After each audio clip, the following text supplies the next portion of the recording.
ఇక్కడ మీరు గుర్తుపెట్టుకో, ఎక్కడా పోల్స్ ఉండవు. నెంబర్ 1 ప్రిన్సిపల్, 5 ప్రిన్సిపల్ చెప్తున్నా, మీరు కూడా అసోసియేట్ కావాలి. ఈ రోడ్లు ఎక్కడ కట్టింగ్లు ఉండవు, అన్నీ కూడా డక్ట్స్ పెట్టేశాం, బ్యూటిఫుల్గా తయారు చేశాం. నీళ్లు పోవాలంటే ఒక డక్ట్లో వెళ్తాయి, డ్రైనేజ్ పోవాలంటే ఇంకో దాంట్లో వెళ్తాయి, ఎక్కడికక్కడ ట్రీట్మెంట్ కూడా అయిపోతుంది. ఫ్లడ్ వాటర్ వస్తే ఇంకో దాంట్లో వెళ్తాయి. ఐసీటీ కమ్యూనికేషన్ అంతా కూడా ఒక డక్ట్ తీసుకొస్తాం. కరెంటు కూడా పైన వైర్లు కనపడవు, అది కూడా డక్ట్లో వచ్చి మీ ఇంటి దగ్గర కరెంట్ ఇస్తాం. ఏసీ కూడా సెంట్రల్ డిస్ట్రిక్ట్ కూలింగ్ పెట్టాం. దీనివల్ల ఒక 20% తగ్గుతుంది. గ్యాస్ కూడా సిలిండర్లు రావు, పిఎన్జి ఉంటుంది, కరెంటుతో వంట చేసుకునే పరిస్థితి వస్తుంది. ఎవ్వరు కూడా అటు ఇటు తిప్పే పరిస్థితి ఉండదు. ఇది నెంబర్ 1 ప్రిన్సిపల్.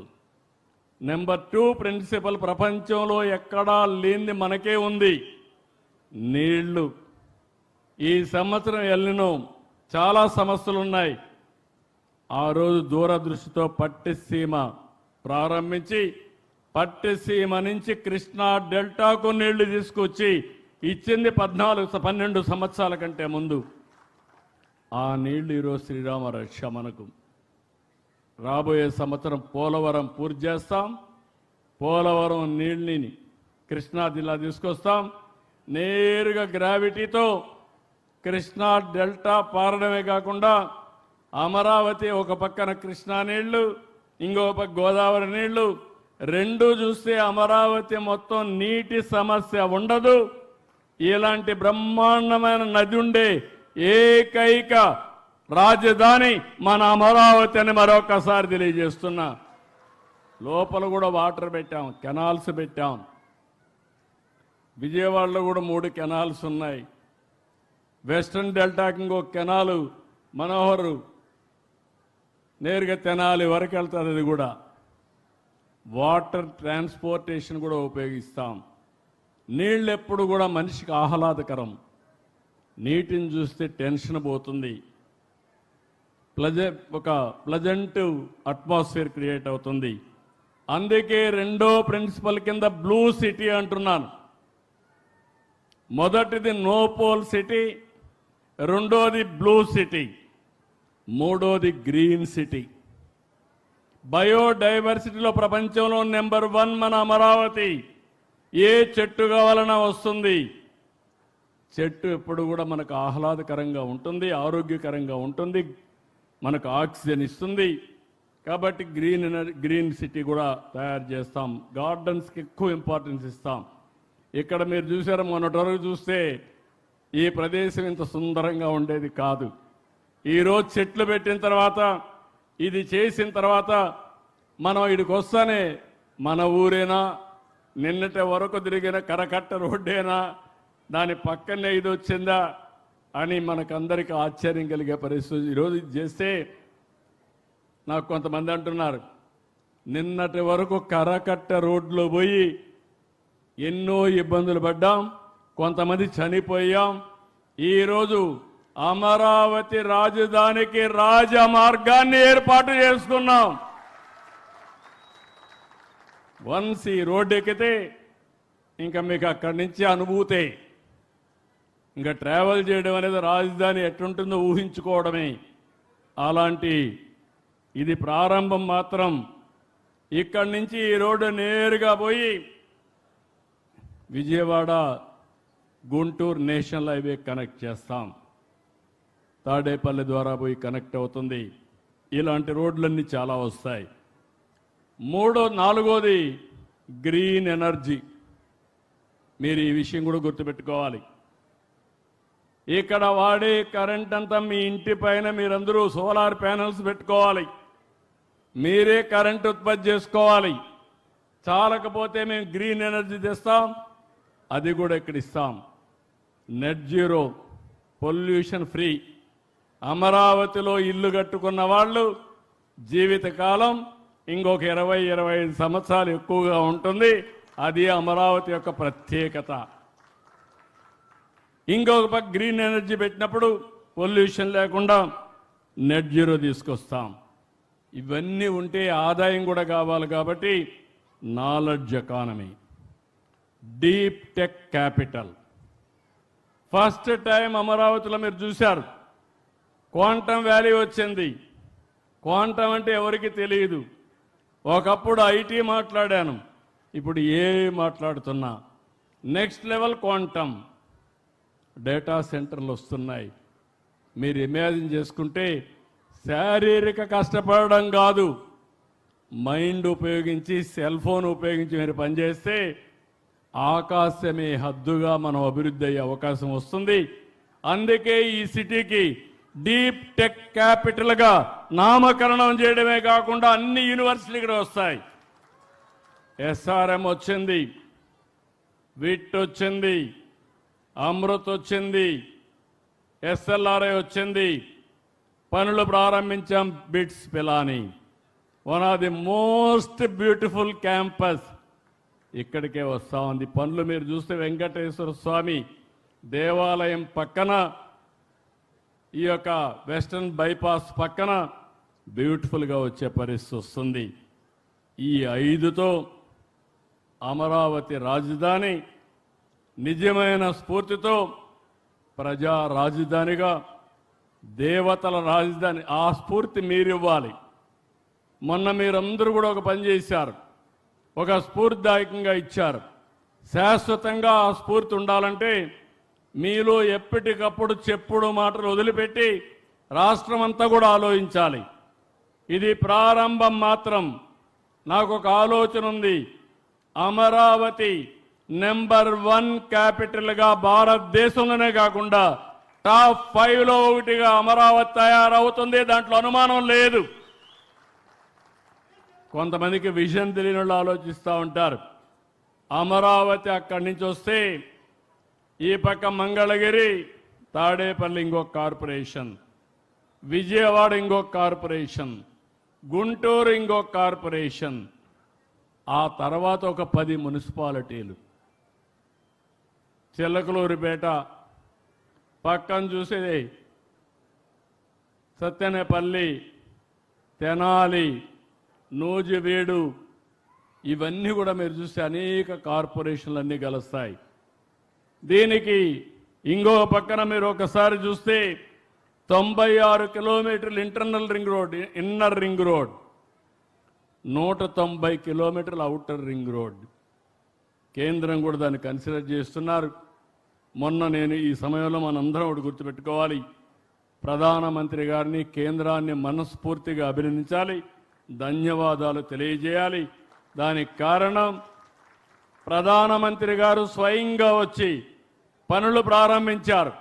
నేను ఆయనకు ఒక హామీ ఇచ్చాను, 2028 భారతదేశం మెచ్చిన రాజధాని అమరావతిని మళ్లీ ప్రారంభించవలసింది మీరేని ఆహ్వానించాను. ఆయన వస్తున్నాడు.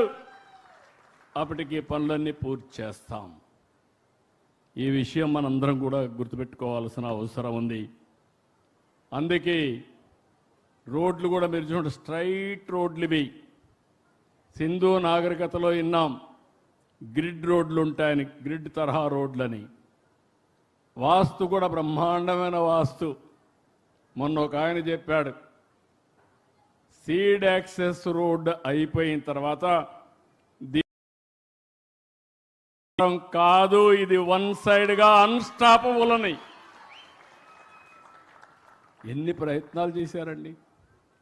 కడాన ఒక చిన్న బిట్టు, 1% ఆ రైతును పట్టుకొని కూడా ఊగినాడారు. నిన్న కూడా హైకోర్టు క్లియర్గా ప్రజా ప్రయోజనాల దృష్ట్యా మేము ఇంటర్ఫేర్ కామని నిన్న లిటిగేషన్ ఇస్తే కొట్టేశారు. ఈ విషయం మీరు గుర్తుపెట్టుకోవాలి. ఇలాంటి దుర్మార్గులతో రాష్ట్రానికి చాలా ప్రమాదం, పెను ప్రమాదం. అందుకే ఈరోజు మిమ్మల్ని ఒకటి కోరుతున్నాం, 80వ స్వాతంత్ర దినోత్సవాన్ని మనం జరుపుకుంటున్నాం. అయితే ఇక్కడ మనం గుర్తుపెట్టుకోవాల్సింది, 80వ స్వాతంత్ర దినోత్సవ వేడుకలు రాష్ట్రం మొట్టమొదటిసారిగా మన అమరావతిలో చేస్తున్నాం. ఎల్లుండు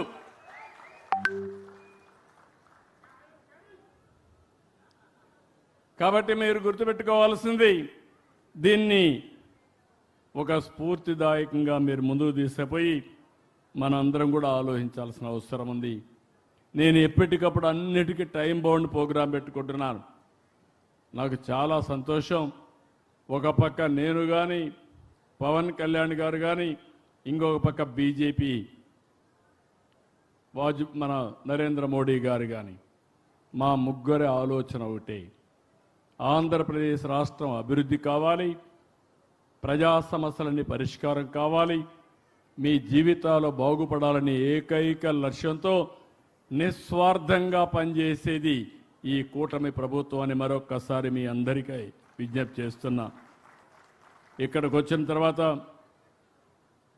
2047 ఇక్కడ ఒక మాట చెప్పాలి. చంద్రబాబు నాయుడు అనే నేను రాజధానికి సంకల్పం చేశాను అమరావతిగా. ఆ సంకల్పాన్ని అనునిత్యం ఫాలో చేస్తూ ఈరోజు ఈ స్థాయికి తీసుకొచ్చాం. 2047కి ఈ అమరావతి రాజధాని నెక్స్ట్ స్థాయికి తీసుకొస్తాం. పవన్ కళ్యాణ్ అనే నేను పూర్తిగా సహకరించి ఇద్దరం కలిసి పనిచేస్తున్నాం కాబట్టి రాష్ట్రానికి ఒక చరిత్ర తిరగ రాయబోతున్నామని మరొకసారి మీ అందరికీ హామీ ఇస్తున్నా. నరేంద్ర మోడీ అనే నేను ప్రధానమంత్రిగా మనకు సహకారం ఇచ్చారు కాబట్టి ఈరోజు ఊహించినటువంటి ప్రగతికి మనం నాంది పలికాం. ఇక్కడ మిమ్మల్ని అడుగుతున్నా, అనే నేను, మీరు కూడా అనే నేనే, మీకు ఒక పేరుంది, అనే నేను అనే పేరు పెట్టుకొని వికసిత్ భారత్ వస్తుంది 2047, స్వర్ణ ఆంధ్రప్రదేశ్ అవుతుంది 2047కి. మరి మీరు ఎక్కడుంటారు? అందుకే మిమ్మల్ని అడుగుతున్నా, అనే నేను, మీరు కూడా ఏం చేయాలంటే ఒక చేత్తో నేషనల్ జాతీయ జెండా, హృదయంలో పవిత్ర సంకల్పం, అజెండా, మీ అజెండా మీరు సంకల్పం చేయాలి. మాటలు చెప్తే లాభం లేదు. మీరేం కావాలనుకుంటున్నారు? ఏ స్థాయిలో ఉండే వ్యక్తి అయినా ఏమి కావాలి అనుకుంటున్నారో ఒక సంకల్పం చేయాలి. ఆ సంకల్పం గుర్తు రావడానికి పిల్లలకు ఒక కార్యక్రమం చేశాం మేము. స్కూల్లో గ్రీన్ పాస్పోర్ట్ ఇచ్చి ఒక చెట్టు పెట్టమన్నాం. ఆ చెట్టు పెట్టి ఎవ్రీడే నీళ్లు పోయమన్నాం. ఆ చెట్టును చూసుకొని నీ సంకల్పాన్ని మళ్ళీ రివ్యూ చేసుకోమన్నాం, పునరుద్ధరించుకోమన్నాం. రెండు కూడా ప్యారలల్గా తీసుకుపోమన్నాం. 6 ఏళ్ల తర్వాత ఆ పిల్లవాళ్ళు 5 ఏళ్ళు, 6 ఏళ్ళు, 7 ఏళ్ల తర్వాత బయట వెళ్తే ఆ చెట్టు ఇంకొకరిని దత్తత తీసుకోమన్నాం. అక్కడి నుంచి ఆ చెట్టు పెంచే బాధ్యత ఇంకొకరికి వస్తుంది. చెట్టు శాశ్వతం. కొంతమంది వ్యక్తులు బయట పోవచ్చు. ఈ విషయాన్ని మీరు కూడా గుర్తుపెట్టుకోవాలి. మీరందరూ ఆక్సిజన్ పీలుస్తున్నారా? పీలుస్తున్నామని చేతులు పైకెత్తండి.